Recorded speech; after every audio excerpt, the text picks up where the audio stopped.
हम जानते हैं कि 3 स्वर्ग हैं, उसी तरह 3 दुनिया है। एक धरती के ऊपर जहां हम रहते हैं और दूसरी दुनिया है स्वर्ग में, जहां परमेश्वर पिता प्रभु यीशु मसीह, स्वर्गदूत और वो लोग जो परमेश्वर में गुजर गए, वो सब स्वर्ग में रहते हैं। पर एक और तीसरी दुनिया है और वो धरती के नीचे है।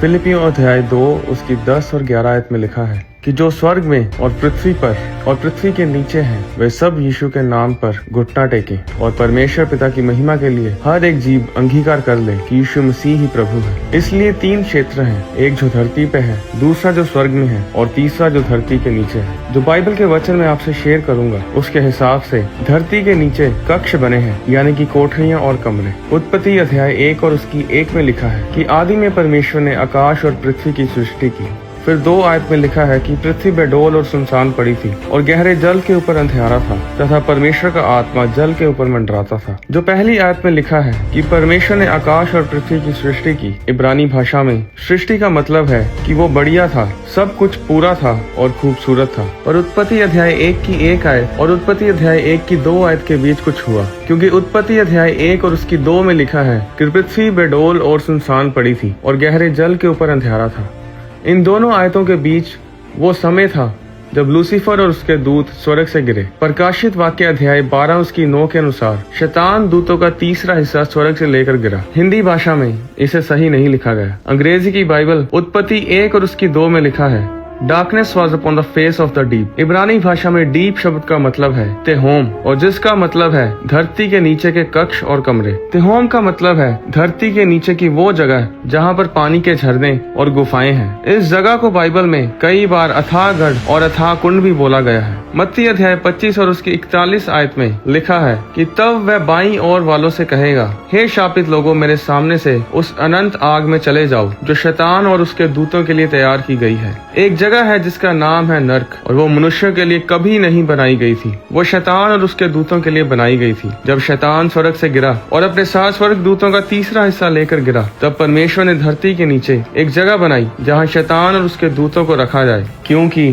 शैतान और उसके दूत परमेश्वर की हजूरी में अब कभी रह नहीं पाएंगे, ना ही नई धरती के सुख को ले पाएंगे, जिसके बारे में प्रकाशित वाक्य अध्याय 21 और 22 में लिखा हुआ है। धरती के बीच में परमेश्वर ने आग को डाला और उसके ऊपर पानी को रखा जो धरती को ठंडा करता है। बाइबल में 5 ऐसे शब्द हैं जिनका इस्तेमाल धरती के नीचे की कोठरियों के लिए किया गया है। हिंदी में इसे फिर से सही नहीं लिखा गया। हिंदी की बाइबल में कहीं अधोलोक, कहीं नर्क और अथाह कुंड का इस्तेमाल किया गया है, पर मैं आपको इब्रानी और यूनानी भाषा में से इन शब्दों के बारे में बताऊंगा। पहला है शियोल, जो कि पुराने नियम में इब्रानी भाषा का शब्द है। शियोल शब्द का इस्तेमाल 65 बार किया गया। इसे अंग्रेजी में 31 बार हेल ट्रांसलेट किया गया और 31 बार कब्र ट्रांसलेट किया गया है। शियोल शब्द का इस्तेमाल गिनती अध्याय 16 और उसकी 30 और 33 आयत में किया गया। परंतु यदि यहोवा अपनी अनोखी शक्ति प्रकट करे और पृथ्वी अपना मुंह पसार कर उनको और उनका सब कुछ निगल जाए और वे जीते जी शियोल में जा पड़े, तो तुम समझ लो कि इन मनुष्यों ने यहोवा का अपमान किया है। फिर 33 आयत में लिखा है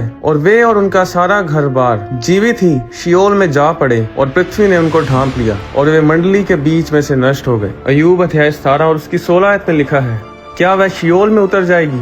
क्या उस समेत मुझे भी मिट्टी में विश्राम मिलेगा? इसी तरह दूसरा शब्द है हेडिस।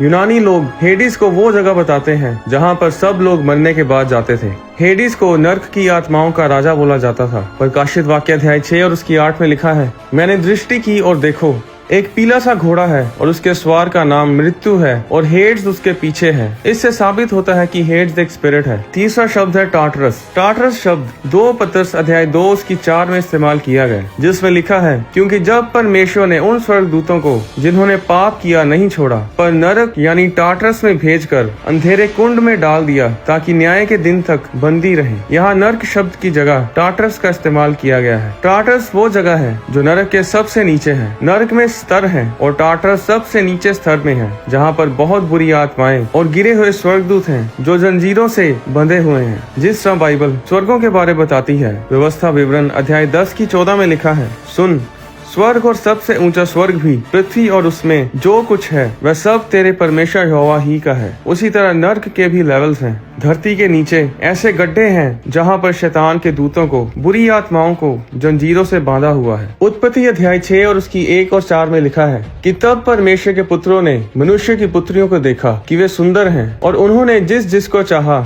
उनसे विवाह कर लिया। ये परमेश्वर के पुत्र स्वर्गदूत थे और इन्हीं को परमेश्वर ने टार्टरस में जंजीरों से कैद किया है ताकि वे फिर कभी भ्रष्ट संतानों को पैदा ना कर सके। चौथा शब्द है एबिस। एबिस का मतलब है बहुत गहरा गड्ढा या अथाह कुंड। प्रकाशित वाक्य अध्याय 9 की 1 में लिखा है कि जब पांचों स्वर्गदूत ने तुरी फूंकी तो मैंने स्वर्ग से पृथ्वी पर एक तारा गिरते हुए देखा और उसे अथाह कुंड की कुंजी दी गई। उसने अथाह कुंड को खोला और कुंड में से बड़ी भट्टी का सा धुआं उठा और कुंड के धुएं से सूर्य और वायु अंधकारमय हो गए। प्रकाशित वाक्य 11 उसकी 7 में लिखा है जब वे अपनी गवाही दे चुकेंगे तो वह पशु जो अथाह कुंड में से निकलेगा उनसे लड़कर उन्हें जीतेगा और उन्हें मार डालेगा। प्रकाशित वाक्य अध्याय 17 उसकी 8 में लिखा है जो पशु तूने देखा है वह पहले तो था पर अब नहीं है और अथाह कुंड से निकलकर विनाश में पड़ेगा और पृथ्वी के सब रहने वाले जिनके नाम जगत की उत्पत्ति के समय से जीवन की पुस्तक में लिखे नहीं गए इस पशु की दशा देखकर कि पहले था और अब नहीं है और फिर आ जाएगा अचंभा करेंगे। प्रकाशित वाक्य अध्याय 20 और उसकी 1 और 3 में लिखा है और फिर मैंने एक स्वर्गदूत को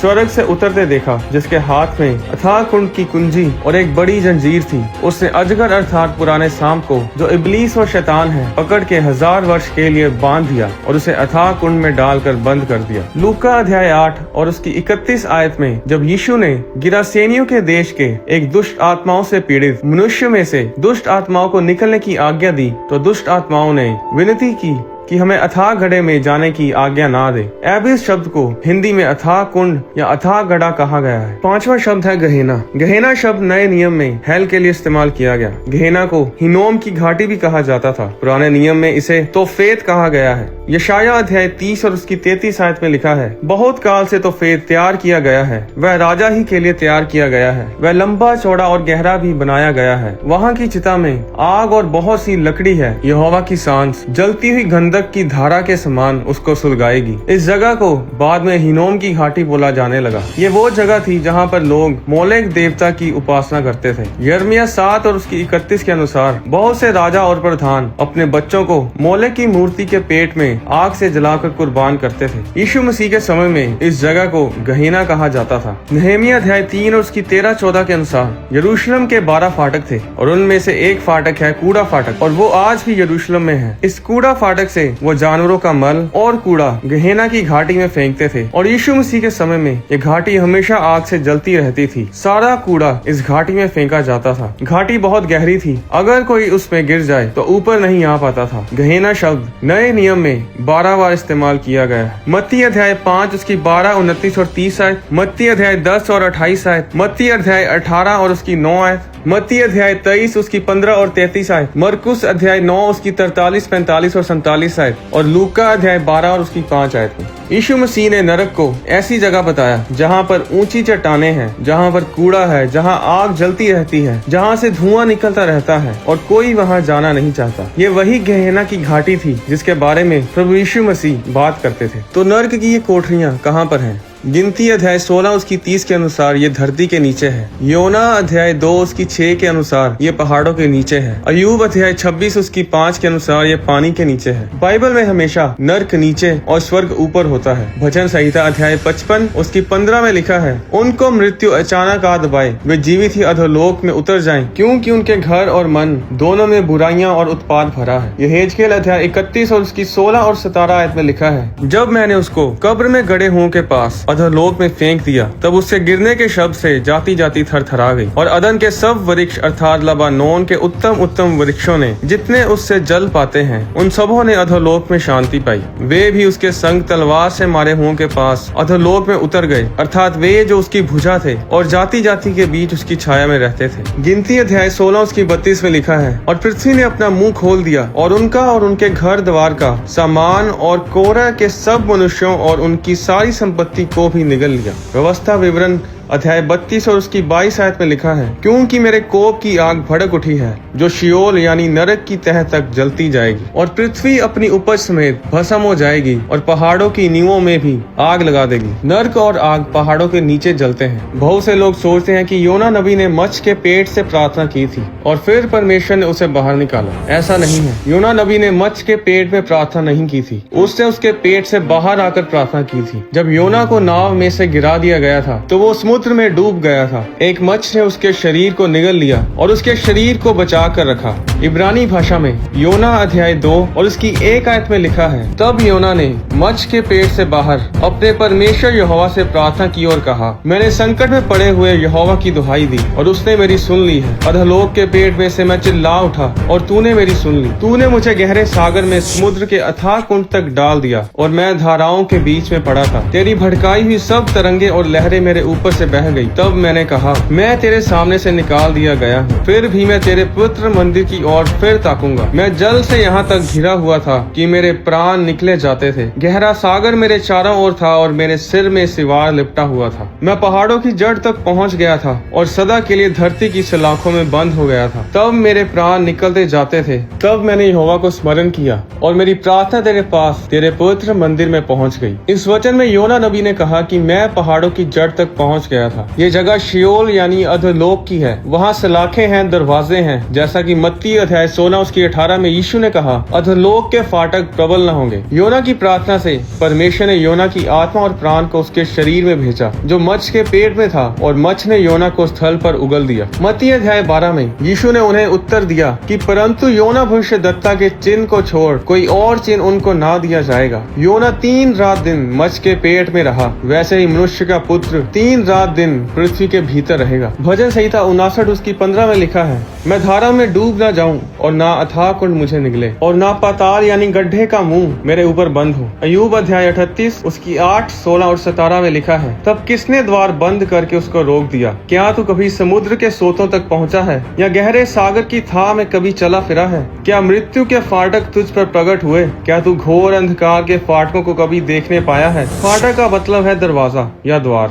अय्यूब अध्याय 26 उसकी 5 और 6 में लिखा है कि मरे हुए लोगों की आत्माएं पानी के नीचे तड़पती रहती हैं। शियोल यानी अधोलोक उसके सामने खुला रहता है और अबाडोन यानी विनाश का स्थान ढक नहीं सकता। अय्यूब अध्याय 17 उसकी 16 में लिखा है, क्या वह अधोलोक की सलाखों में उतर जाएगी जब मुझे मिट्टी में विश्राम मिलेगा? ये सारे वचन साबित करते हैं कि पानी के नीचे जगहें हैं। धरती के कुछ समुद्रों में बड़ी अनोखी सी हैरान करने वाली बातें हैं। आपने बरमुडा ट्रायंगल के बारे तो सुना ही होगा। बरमुडा ट्रायंगल अटलांटिक ओशन का कुछ भाग है जिसमें कई सौ समुद्री जहाज और हजारों हवाई जहाज गायब हो जाते हैं। बरमुडा ट्रायंगल के इस क्षेत्र में मैग्नेटिक कंपास काम करना बंद कर देती है। सैटेलाइट से जब इसे देखा जाए तो इस हिस्से के ऊपर चमकदार पानी और हरे रंग की धुंध दिखाई देती है। इसी तरह बरमुडा ट्रायंगल के बिल्कुल सामने डेविल सी है। ये जगह भी बरमुडा ट्रायंगल की तरह असामान्य गतिविधियों के लिए मशहूर है। रिसर्च से पता चला है कि 12 ऐसी जगहें हैं जहां पर ऐसी ही असामान्य गतिविधियां होती हैं, और 12 में से 11 जगहें समुद्र के अंदर हैं, जिन्हें धरती के नीचे के दरवाजे माना गया है। इन सभी जगहों का आकार पिरामिड के जैसा है। आइवन सैंडरसन ने खोज निकाला है कि ऐसी पूरी 12 जगहें इस धरती पर हैं। अगर नए यरूशलेम में 12 दरवाजे हैं, अगर नेहेमिया और एजरा के द्वारा बनाए गए यरूशलेम शहर के 12 दरवाजे थे, तो अगर उस समय यरूशलेम में 12 दरवाजे थे और जो नया यरूशलेम होगा उसमें 12 दरवाजे होंगे, तो नर्क के भी 12 दरवाजे होंगे जो इस दुनिया के अलग अलग जगहों पर हैं। और जब अविश्वासी लोग मरते हैं तो वो अपने अपने एरिया के दरवाजों से उस नर्क में जाते हैं। पर्शियन गल्फ के नीचे अरेबियन सी में एक बहुत ही रहस्यमय खाई है जो 10,000 फुट गहरी है। प्रकाशित वाक्य अध्याय 9 उसकी 14 में लिखा है कि उन 4 स्वर्गदूतों को जो बड़ी नदी यूफ्रेट्स में बंधे हुए हैं खोल दे। तो समुद्र के नीचे क्या है, पहाड़ों के नीचे क्या है? 1977-1978 में क्राइस्ट टेम्पल चर्च वर्जीनिया के पास्टर रोलैंड गार्डनर 2 हफ्तों के लिए एक रिसर्च के लिए बहामास और बरमुडा के बीच समुद्र में इलेक्ट्रोमैग्नेटिक गतिविधियों को जांच रहे थे। उनके साथ बहुत ही मशहूर फ्रेंच गोताखोर जैक्स क्रूस्टो के भाई भी थे। जैक्स का भाई जब समुद्र के बीच गया तो उसे वहाँ ऐसे पत्थर मिले जो किसी पुराने भवन के थे। जब 20 मिनट बाद वो गोताखोर पानी से बाहर आया तो पास्टर रोलैंड किश्ती पर थे और उन्होंने बताया कि वो गोताखोर दोबारा पानी में जाने के लिए तैयार नहीं था। उसने कहा कि मैंने नीचे पानी में किसी के चिल्लाने की और जंजीरों को खींचने की आवाजें सुनी और उस जगह से पीले रंग का धुआं आ रहा था। पास्टर रोलैंड ने अपने चर्च में कई बार इस पर प्रचार भी किया कि वो जगह नर्क के दरवाजों में से एक है। साइंस भी यही कहती है कि धरती की 3 परतें हैं। पहली द क्रस्ट, दूसरा द मेंटल, तीसरा द कोर। मेंटल और कोर के बीच एक गैप है जिसे मोहोरोविक डिसकंटिन्यूटी कहते हैं, जहाँ पर से ज्वालामुखी उत्पन्न होते हैं। यही वो जगह हो सकती है जहाँ पर नर्क की ये कोठरियाँ हैं। डेड सी धरती के सबसे निचले स्थान पर है। डेड सी नरक की कोठरियों के सबसे नजदीक है और इसका आग से बहुत पुराना नाता है। सदोम और गमोरा डेड सी के दक्षिणी छोर पर है। बाइबल बताती है कि सदोम और गमोरा का विनाश आग और गंधक से हुआ जिसे परमेश्वर ने स्वर्ग से बरसाया था। भूगोलिकों ने ये रिसर्च किया है कि डेड सी भूकंप और आग और गंधक के द्वारा बना है। डेड सी के आसपास एक समय में बहुत ज्वालामुखी उत्पन्न होते थे और जॉर्डन देश जो डेड सी के साथ है उसमें ऐसी घाटियां हैं, ऐसे पहाड़ हैं जो काले पत्थरों से ढके हुए हैं। वो पत्थर आग और गंधक से जलकर काले हुए पड़े हैं। साइंटिस्ट ये मानते हैं कि सदोम और गमोरा का विनाश ज्वालामुखी से निकलने वाली आग और गंधक से हुआ था। ज्यूइश राइटर फिलो ने डेड सी के बारे में लिखा है कि वहाँ आग को बुझाना बहुत मुश्किल है और इसका सबूत ये है कि आज के दिन तक वहाँ धुआं और गंधक नजर आता है जिसे आदमी अब भी खोदते हैं। मरकुस अध्याय 12 उसकी 40 में यीशु ने कहा कि कुछ लोग अधिक दंड पाएंगे। टाटरस जहाँ पर गिरे हुए स्वर्गदूत बंधे हुए हैं, आतंकवादी वहाँ पर जाते हैं। खूनी घिनौने पाप करने वाले अडोल्फ हिटलर भी टाटरस में हैं। नर्क की उन कोठरियों में कोई पानी, कोई खाना, कोई पेड़ पौधे, झरने नहीं होंगे, कोई आनंद नहीं होगा जो स्वर्ग में होगा। अगर आप ये सुन रहे हैं और आपने अपने पापों से तौबा नहीं की है और परमेश्वर को उद्धारकर्ता ग्रहण नहीं किया है तो आपको नर्क में जाने से कोई नहीं रोक सकता। आज कुछ लोग कहते हैं कि स्वर्ग नर्क कुछ नहीं है, पर उनके मानने या नाम मानने से कोई फर्क नहीं पड़ता कि नर्क है या नहीं, स्वर्ग है या नहीं। आप हवा को देख नहीं पाते, इसका मतलब ये नहीं कि हवा है ही नहीं। आपके मानने या नाम मानने से नर्क गायब नहीं हो जाएगा। आप या तो नर्क में आग में सड़ रहे होंगे, कोड़े खा रहे होंगे, या तो आप यीशु मसीह के साथ स्वर्ग दूतों के साथ स्वर्ग में आनंद मना रहे होंगे। पर मेरे पास आपके लिए खुशखबरी है। अगर आपने प्रभु यीशु मसीह को अपना उद्धारकर्ता ग्रहण किया है और आप परमेश्वर के वचन के अनुसार अपने जीवन को व्यतीत करते हैं तो आपको नर्क का मुंह नहीं देखना पड़ेगा। पर अगर आपने प्रभु यीशु मसीह को उद्धारकर्ता ग्रहण नहीं किया तो मेरे भाई मेरी बहन, आपको अपने पापों से तौबा करने की और परमेश्वर के पास आने की जरूरत है, क्योंकि मार्ग, सच्चाई और जीवन सिर्फ प्रभु यीशु ही है और जो उस पर विश्वास रखते हैं वे नरक की आग में नाश नहीं होते बल्कि स्वर्ग के अधिकारी होते हैं। परमेश्वर आपको आशीष दे। अगली वीडियो में मैं आपको बताऊंगा कि क्यों परमेश्वर शैतान को खत्म नहीं करता, क्यों शैतान 1000 साल के लिए बंद कर दिया जाएगा और क्यों शैतान को फिर 1000 साल के बाद छोड़ दिया जाएगा। अगर आप जिंदा हैं तो ये वीडियो आपके लिए है।